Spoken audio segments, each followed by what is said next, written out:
હવે મિત્રો આપણે 8મા પાઠમાં જોઈ લઈએ તો નાણાકીય સંચાલનની અંદર એની વ્યાખ્યા, લાક્ષણિકતાઓ, મહત્વ, હેતુઓ અને નિર્ણયોમાં 3 પોઈન્ટ પાકા કરવાના છે. મહત્વ આઈએમપી છે. મૂડી માળખું, એની લાક્ષણિકતાઓ, એના પ્રકારો અને અસર કરતા પરિબળો હતી આઈએમપી છે.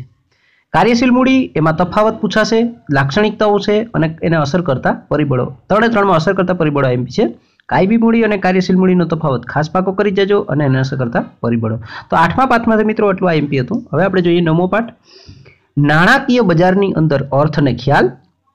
એના પછી અસંગઠિત કે સંગઠિત ક્ષેત્ર છે એનો અર્થ, નાણાં બજારના સાધનો. એના પછી એમાં 5 પોઈન્ટ આવશે. મૂડી બજાર, એમાં પ્રાથમિક અને ગૌણ કાર્યો.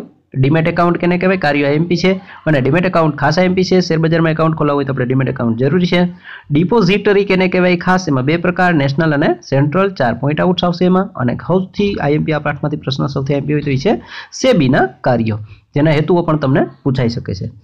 તો એના પછી 10મા પાઠની વાત કરીએ ફ્રેન્ડ્સ તો છે બજાર પ્રક્રિયા સંચાલન, અર્થ, કાર્ય, વિચારધારાઓ. 5 પોઈન્ટ આઉટ છે.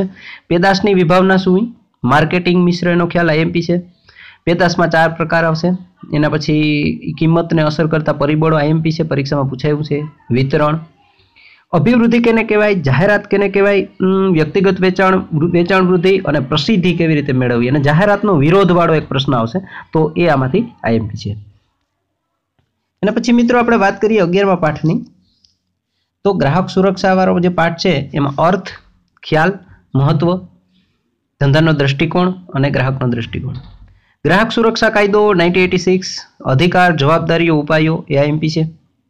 ગ્રાહક સુરક્ષામાંથી 100% પ્રશ્ન આવશે એટલે ખાસ પાકા કરજો મિત્રો. ગ્રાહક જાગૃતિ માટેની કેટલીક સંસ્થાઓના નામ તમને મોઢે હોવા જોઈએ અને જે એના મેગેઝિનો બહાર પડે એ પણ એક વાક્યમાં પૂછાઈ શકે. ગ્રાહક સુરક્ષા દિન ક્યારે ઉજવાય એ પણ પૂછાઈ શકે. ઇનસાઇટ, ધ કન્ઝ્યુમર, એવા બધા નામ યાદ રાખજો.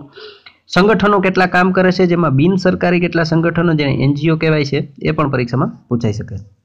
ચલો પાઠ 12મો, ધંધાકીય પર્યાવરણમાં મિત્રો રિવિઝનમાં સૌથી પહેલા સ્ટાર્ટિંગ કરજો. ધંધાકીય પર્યાવરણ એટલે શું, એનો ખ્યાલ, એનું શું મહત્વ છે, એને અસર કરતા પરિબળો 6 છે એ તૈયાર કરવાના.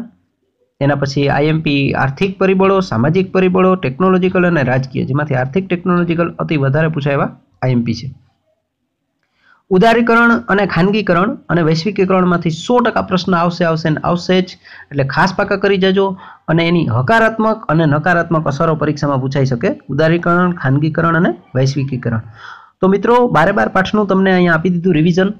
આ ખાસ પાકું કરીને જાજો. કોઈ પણ પ્રશ્ન પૂછાશે વાણિજ્ય વ્યવસ્થાની અંદર તો એનો જવાબ આટલા પોઈન્ટમાંથી જ હશે. તમને આ પોઈન્ટ મોઢે હશે એટલે તમે અચકાશો નહીં. કદાચ તમે નહીં જોયો એવો પ્રશ્ન આવશે તો પણ તમને એની સ્ટાર્ટિંગ આવડી જશે. તો મિત્રો વિડીયો જો પસંદ આવ્યો હોય તો લાઇક કરવાનું ભૂલતા નહીં. અને હા મિત્રો, આ વિડીયો માટે મેં 1000 લાઇકનો ટાર્ગેટ નક્કી કરેલ છે. તમે બધા બહુ જ લાઇક કરો છો મિત્રો, તો જલ્દીથી મને આ વિડીયો માટે 1000 લાઇક્સ અપાવી દો, જેથી મને એમ થાય કે તમને મારો વિડીયો ખૂબ જ પસંદ આવે છે ફ્રેન્ડ્સ. તો લાઇક અને શેર કરવાનું ભૂલતા નહીં. Thank you very much friends. Bye bye.